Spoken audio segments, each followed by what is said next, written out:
What is the story, everybody? This is Jonathan from Team ChainBlock coming at you with yet another deck profile.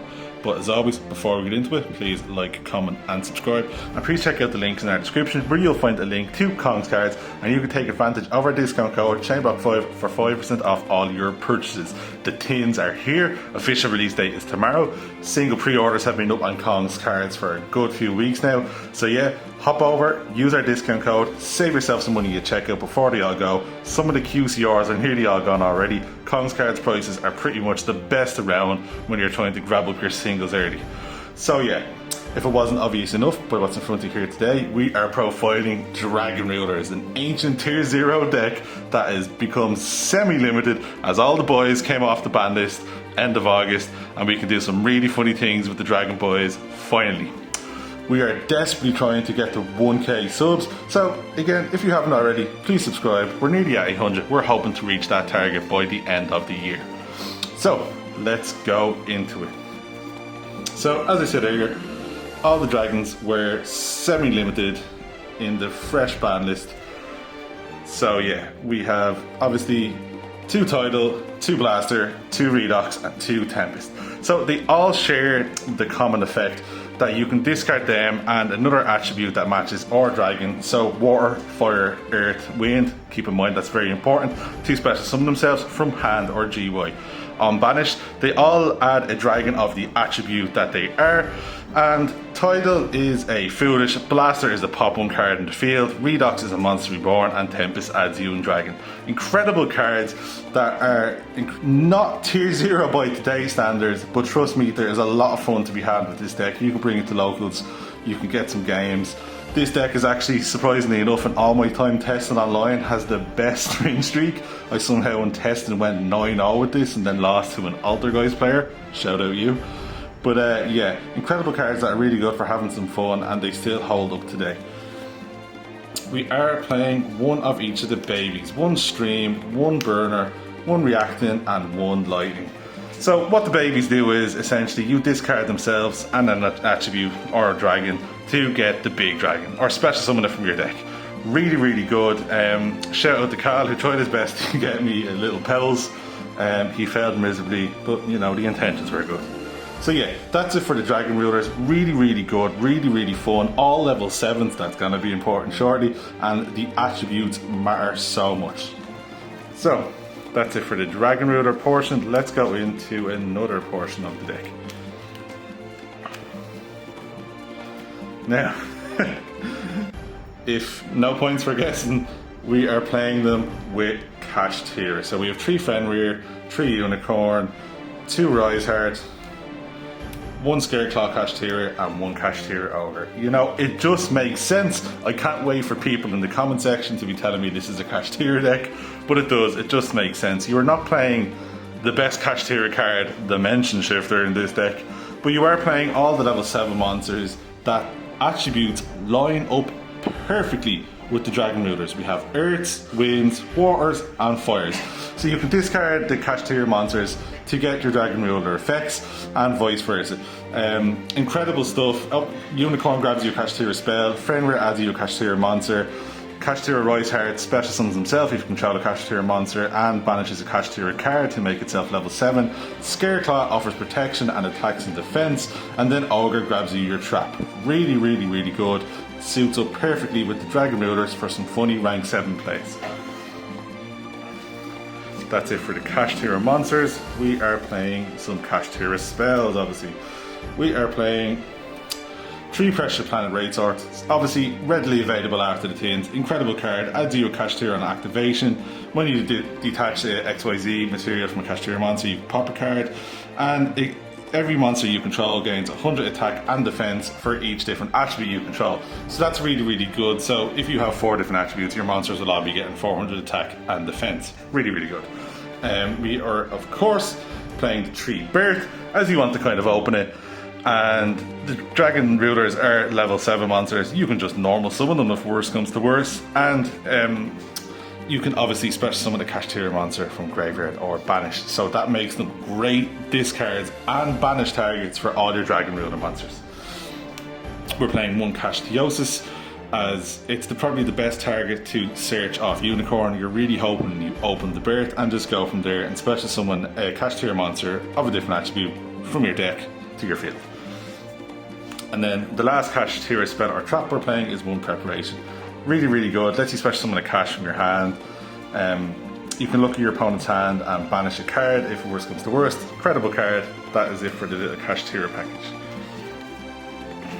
Now, we are playing a funny target of a certain Link monster, the only Link monster we play, one Quakimeru Drago. So this is an incredible card to summon off seals, as it unlocks your opponent or anyone from special summoning light and or dark monsters. We don't play any bar 1 or 2 in the extra deck, but if you have this up, it is a win button against the likes of YuGiOh and a few other decks. Incredible card. All you have to do to keep him around is reveal a dragon monster in your hand in the end phase. You should have him. Next, we are playing 2 of Sean Kinsel's favourite card, 2 Sacred Sword of 7 stars. Absolutely incredible card that lets you banish a level 7 monster from your hand or, importantly, face upon the field and then just draw 2 cards. So it is Pot of Greed at home while also advancing your board state and turning Birth on if, you know, your Unicorn gets impermed, your Fenrir gets impermed. You can then special summon the back off Birth when you draw 2 with Swords of 7 stars. And then the last spell we're playing in the deck is 1 Terraforming to get your Kashtira field spell. Self-explanatory, really good card. Now we're going to go into some hand traps which sync up very well. So for our hand traps, we are playing 2 Ghost Sister and Spooky Dogwood, 2 Ghost Smoother and Moonlight Chill, 2 Ghost Bell and Haunted Mansion, and 2 Ash Blossom and Joyous Spring. So all level 3 tuners. They are water, wind, earth and fire attribute.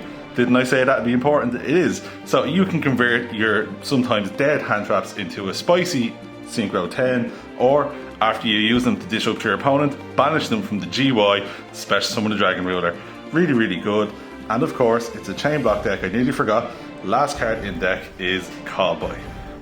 So that's it for the main deck. Let's go into the extra deck. So first off, we have Blaze, Supreme Ruler of all dragons. So, not too long ago in one of the Battles of Legends set, Dragon Rulers did get indirect support, one which Supreme Ruler of all dragons. A card which is obviously meant to be an upgrade or a retrain of the Dragon Ruler cards. So, it's a really, really good card. What you can do is you can detach the material from it and then destroy 2 cards, one from your hand or field, and then 1 card your opponent controls. So this will very handily get a Kashtira monster that's otherwise unsummable from your hand to GY. Also you can get a correct attribute in the graveyard for you to banish. Really, really good. You can also banish 2 fire or dragon monsters from your GY to special summon it. When it leaves the field, it will go back to your extra deck. But it's, you know, it's really handy. I found myself making Typhon under this in really, really bad game states and then just coming back. Super good card. Really, really good. Next off, we obviously have the Kashtira Shangri-La. You know, special summon a Kash monster, protects itself. We know what it does. Next off, we have Dark Armed, the Dragon of Annihilation. Really, really good card that is essentially a pop, but it does let you banish cards from your GY, activate your Dragon Rulers, and putting stuff from your banner zone to summon back off bird. Next off, a card which really, really surprised me how good it was, the Darkest Doom Rider. So really good card. So it is essentially a quick effect pop when you have a dragon attached, and it does some attack manipulation, bar the level or rank of the card you destroyed. It cannot attack the turn you activate this, but it's really good interruption to make in your first turn. Really good card, surprised me how good it was. Next, we have an old Dragon Ruler format favourite, number 11, Big Eye. It steals monsters, it's yours, really, really good. Next up, we have number 76. So this card is really, really good. The best part about it is a quick effect, steal from your opponent's GY a monster, attach it to it as material, and it gains effects based on the number of attributes attached to it. Really, really good. Then we have some Burning Time, and one of my favourite cards ever, Red Eyes Flare Metal Dragon. Really, really good. Burn for every activation your opponent for 500. Can't be destroyed by card effect. Super cool card. Next, we're playing a load of XYZs, so we're playing Zeus. We know what the big guy does. He has a cool new animation of Master Duel, detach 2, send the whole board bar himself to the graveyard. And then we have Superstar Slayer Typhon Sky Crisis. As I said earlier, it helped me out a lot with this card, someone in the back. So what Typhon does is makes a simplified board state where monsters with 3000 attack or more cannot activate their effects. Also, it can bounce something by detaching a material to turn into something usually. But none of your Dragon Rulers or Kashtira cards are 3k while not affected by the field spell. So you can play under this card really good. Super good card, obviously. In the only one of 2 link monsters we play is SP Little Knight, self-explanatory. Use ChainBlock 5 for 5% off your SP purchases because it is getting reprinted in the tins. Next we have Seals. As I said, this is really good for summoning your Quackimaru Draco. Seals is a good card, respectable board, Seals pass, bounce a card, really good, great card. Now, as we're playing the level 3 tuners like I said, and a load of level 7s, you can summon one of these, or sometimes 2, before you get locked into XYZ monsters. Chenging is undeniably the best Synchro 10 we have at the moment, as per Barone got banned, but yeah, really good card, its banish can help you as well. Next, we're playing one Woody Rose. When it's summoned, it banishes everything from the GY, so that can trigger your Dragon Ruler effects. Also, it has some destruction protection, really good card. Next off, we're playing the Ice Trade Synchro Algorand, super good card. So basically, you can make this, it needs a water tuner, so you can make this with your Dogwood. And what it does is, it can quick effect chain to make your cards unbanishable and undestroyable by card effects. And if the card is on the field or in the graveyard when that happens, negate it and banish it. Incredible card. Next, we have a rare card that we can take advantage of. The new Gen X Return 0. Nearly butchered it. Super cool card. It negates monster effects, but what you have to do is you have to banish the attribute of the effect you're trying to negate, and then we do play pretty much every attribute in the game. We play fire, wind, earth, light, dark. So the chances of you having a monster in the graveyard to negate by banishing it, it's really high that you'll get this off. So guys, that's it. Again, please like, comment and subscribe. Please help us get to that 1k subscriber mark, and yeah, see ya.